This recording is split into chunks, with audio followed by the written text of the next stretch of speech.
Ma'am, ito po yung ikakabit ko na tab sa inyo.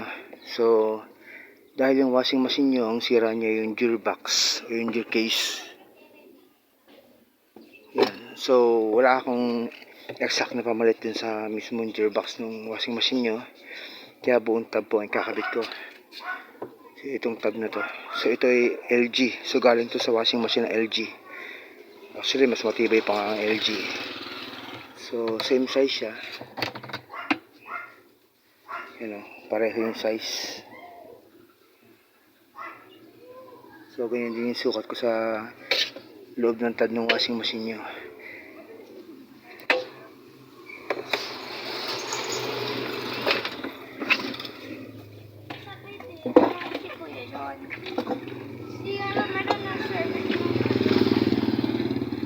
So, ito.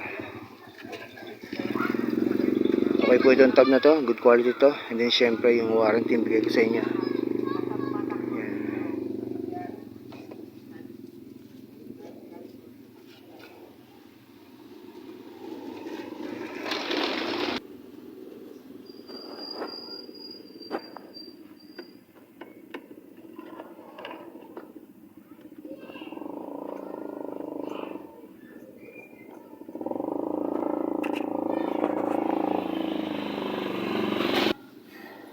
So, yun pong problem ng washing machine nyo. Hindi siya makaikot sa wash.